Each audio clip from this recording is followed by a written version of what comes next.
Price and Emmanuel Acho. Gotta love the family up here. Well, we're here, and now we gotta get it started with the NBA Finals, which, wow, it's tied up. Look at the Bucks. That series 2-2. After last night, behind a team-high 40 points from Khris Middleton. Khris Middleton, 40 points, which included key jumpers down the stretch. I see you, Khris. Here go your boy, Giannis. All right, man, 26 points, adding one of the best blocks you'll ever see. We'll debate that later. Late in the fourth quarter on DeAndre Ayton that helped seal the win. So, Acho, are you ready now? Because Colin had us.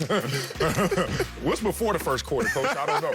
What's the biggest reason the Bucks won Game 4? The biggest reason the Bucks won Game 4 is something we could all learn from in life. They are not afraid to fail. I'm not going to say the biggest reason was Giannis or biggest reason was Middleton or biggest reason was Chris Paul's struggles. But, y'all, the Bucks do not compete from a fear of failure, but rather a desire to excel. What do I say that for? Wow. Khris Middleton, he scored 14 of the Bucks' final 27 points. But before his stretch of getting on fire, he missed 7 of his 10 previous shots. Pat Connaughton had 11 points off the bench. Now, Pat Connaughton scored 8 points in the final 11 minutes of playing time. But prior to that, he only made 1 bucket in the first 21 minutes of playing time. And the highlight we all remember, Giannis Antetokounmpo blocking the shot. He is back, y'all. The highlight we all remember, Giannis turning around to make that pivotal block. Most athletes wouldn't even have attempted it, a fear of getting dunked on. Yeah. You're in an incredibly vulnerable position. DeAndre Ayton, a freak athlete, 6'11", knows where the ball is going, knows he's about to yam on you. And Giannis, you turn around with no idea where you are, what you're about to do. Could have got dunked on, but you said, I am competing from a desire to excel, not from a fear of failure. The biggest reason the Bucks won that game is simply their desire to excel. They have no fear, Sel. They have that Babe Ruth mindset. 1 strikeout only means I'm closer to my next home run. If you look at it, you can look at Middleton. Middleton scored 40 points. Middleton missed 18 shots. He missed 18 shots. That's 18 times he saw the ball not go into the basket. But he made 15. Pat Connaughton, dude missed for 20 straight minutes of play. But with 5 minutes left in the fourth quarter, he hit a tray to give the Bucks their first 2-point lead since the middle of the second quarter. Giannis, he has his free throw struggles, but as Giannis has said on camera before, I've airballed free throws. I've been dunked on. I got no reason to be scared. I just go out there and play the game free. The Bucks won the game because they played the game the same way you gotta live life, without a fear of failure. Damn, poetic, deep, philosophical. What was your major, bro? You went there on that one. I can't argue any of that. I just want to add something because I think the biggest reason the Bucks won Game 4 were the Suns' turnovers. I'm going to keep it simple. I know it's boring, and we used to look at our coach the same way, nauseated. Shut up. Coach used to always come in the locker room. Hey, I ain't even got to go out there today. I ain't even got to go out there and watch y'all play. Do what y'all do, what we've been practicing all week. All I need to see is a stat sheet. I need to see 1 line item. Turnovers. It's going to tell me everything. That's true. Y'all better take care of y'all business and take care of that ball. And they would have cussed. They would definitely would have. I mean, I'm trying. Right before ball, you left out expletive. I felt it. I was like, here it comes. I'm about to go. Take care of that.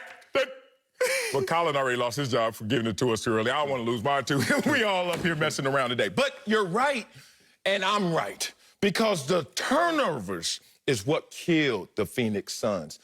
Here's how I describe turnovers. After hearing Coach curse us out all the time about protect the ball, hey, I'm big, fast, and strong, and I'm whooping my offensive tackle's butt. We are dominating this game. But turnovers is different. It's a cancer.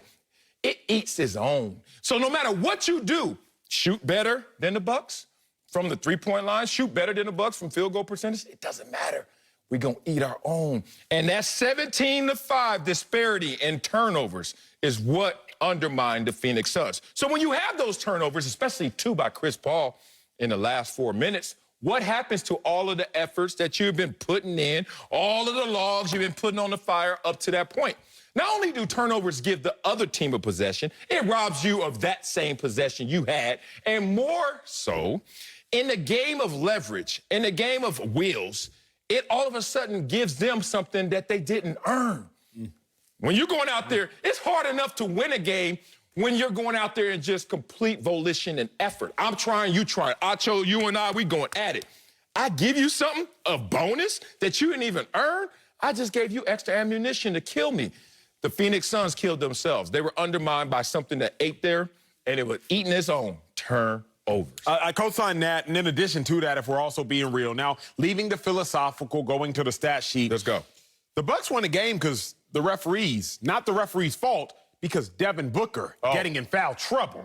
That's really why the Bucks won the game. Remember, Devin Booker had scored 18 points in the third quarter, and he only played 9 minutes in the third quarter because he got in foul trouble. He had to sit at the 5:53 mark when he picked up his fourth foul. Then Devin Booker picks up his fifth foul at the 10:50 mark in the fourth quarter when the Suns are up by 6 points, 95 to 89. Book picks up his fifth foul. Got to sit again. Gotta go. Book was 7 for 7 in the third quarter before he had to sit down, Sal. Imagine if Book don't got to sit.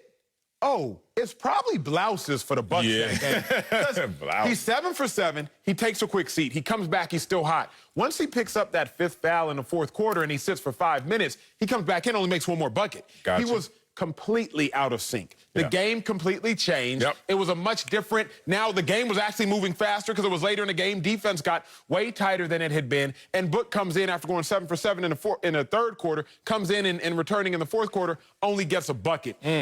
That was truly the difference in the game. If Book doesn't get in foul trouble, if Book is a little more conscious with his fouls, I think the Suns probably win handedly. They probably win by 10 because for every reaction that the Bucks gave, Book was giving buckets. For every time the Bucks had something, Book had a bucket for him. But when he had to go sit down, that's when I was like, as a Bucks fan, oh, you know what? The Bucks gonna handle this one. The Bucks gonna take care of this game. Yeah, the soul of Kobe was certainly on display yesterday as they have that tremendous relationship. Respect to that. However, it was interesting you bring up the referees because it was kind of ticky-tack to get those 5, but that 6th one, it took hell to get. He couldn't get that 6th one. The 7th one, too. And then the 8th one where he fouled him. He sat on the bench thinking like, oh, surely I'm fouled out. And the ref didn't even call it on him. Goodness, man, he was committing assault out there. They were like, nope, you're not fouling out this game, so they don't blame us. I get it. Here's the thing, since we're going to stay in the stat sheet right now, I want to talk about how the Phoenix Suns, the smaller team, the Phoenix Suns, who couldn't play at their pace, taking the ball out the basket a little too often, has 0 fast break points.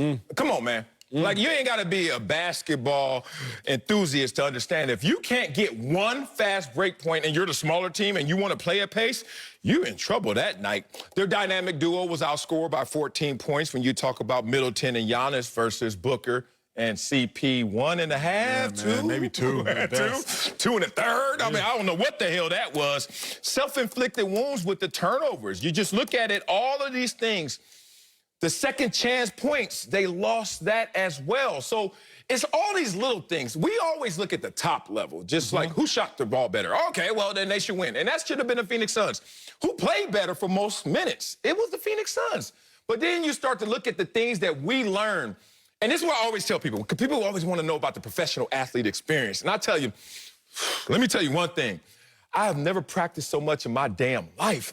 We play once a week for 3 hours, but we practice damn near every day for 3 hours. And it's all because we have to focus in and condition ourselves for the little things. If it was just about the big things, we wouldn't be out there practicing so much. But why are they breaking down the game? 1st and 10, 2nd on the right hash, 3rd and short, 4th and goal. Like, we have to practice all these situations.